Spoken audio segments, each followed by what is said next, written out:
Some people disappear in a moment, like a light switched off without warning. But others fade slowly, so slowly that no one sees it happening. Not their friends, not the world, sometimes not even themselves. They keep breathing, keep smiling, keep living the same days over and over.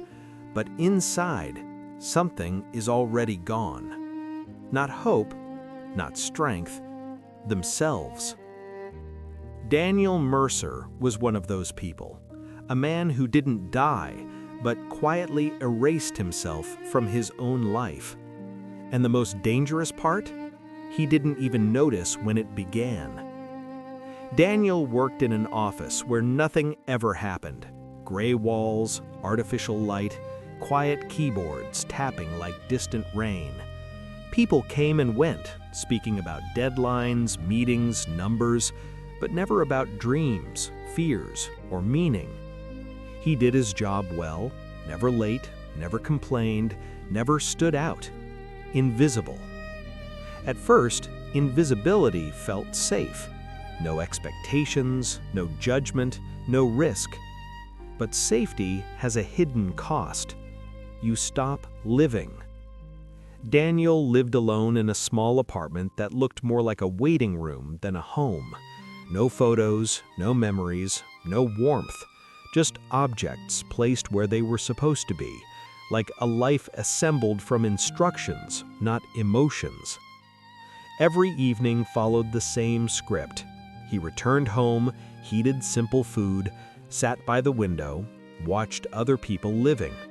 Couples laughing, friends talking, someone running in the rain, someone dancing in the street, someone arguing, someone crying. Real life. Messy, loud, alive. Daniel observed it like a ghost observing the world he once belonged to, not part of it anymore.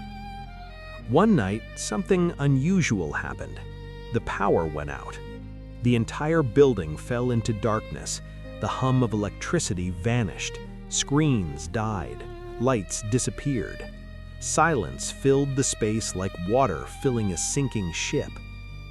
Daniel stood still. For the first time in years, no noise, no distraction, no routine. Just him.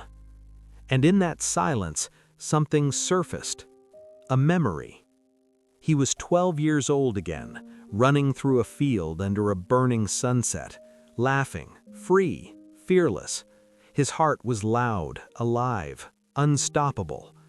Back then, he believed life was infinite. Back then, he believed he would become someone. Back then, he had not learned fear. Daniel felt something strange inside his chest. Pain. Not physical, something deeper. Regret. When the lights returned, the world went back to normal. But Daniel didn't.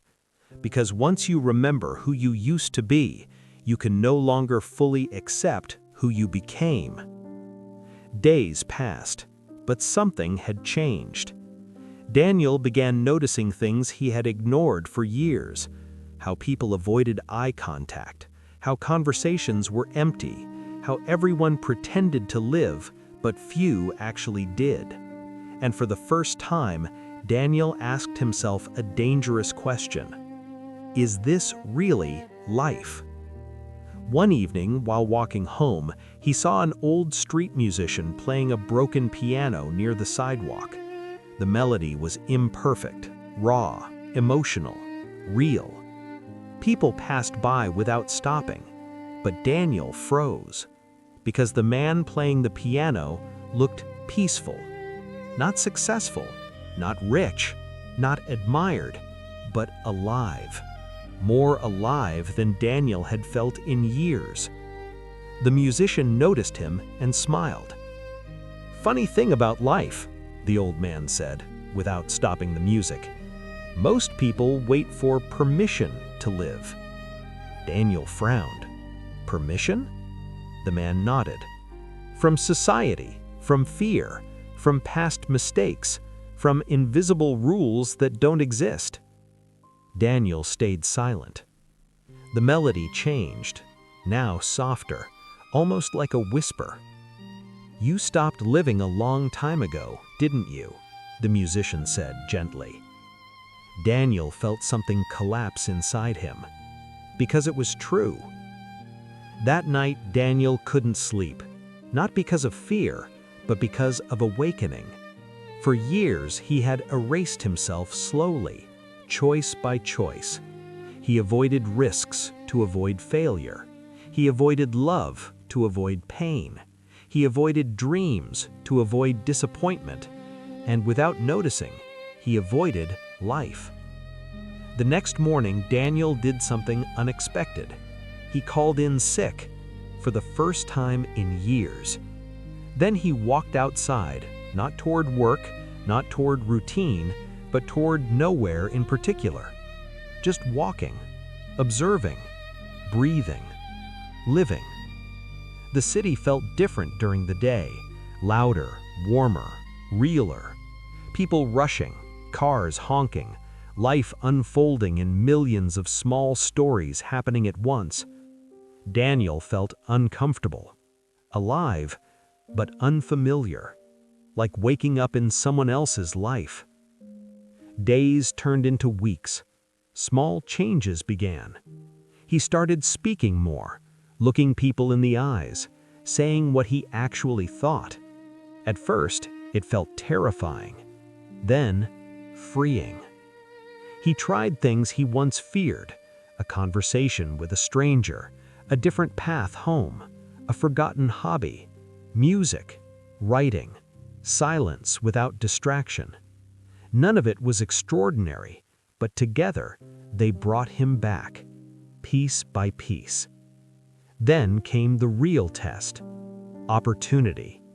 His company offered a new position, risky, demanding, uncertain, a role requiring leadership, decisions, responsibility. Old Daniel would have refused instantly, safe, predictable, invisible. But something inside him whispered, if not now, then never. So he said yes. The months that followed were difficult. Mistakes, pressure, doubt. Fear returned, louder than before. But this time, Daniel did not run, because fear no longer meant danger, it meant growth. And for the first time in years, Daniel felt proud. Not because he succeeded, but because he tried. One evening, walking past the same street corner, Daniel looked for the old musician. The piano was still there, but the man was gone. In his place, a small note was attached to the broken keys. Daniel unfolded it. It read, "You don't find life, you choose it." Years later, people described Daniel differently. Calm, present, real, grounded. Not loud, not flashy, but alive. He still had fears, still made mistakes, still doubted sometimes, but he never erased himself again. Because he understood something most people learn too late. Life does not disappear suddenly.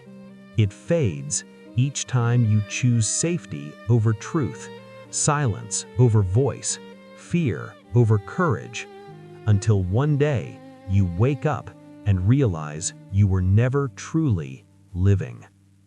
So if you feel invisible, if your life feels distant, if you are waiting for the right moment to begin, remember this.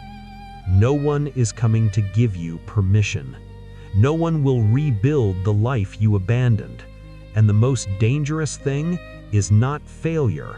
It is slowly disappearing while still breathing. Choose life before life forgets you.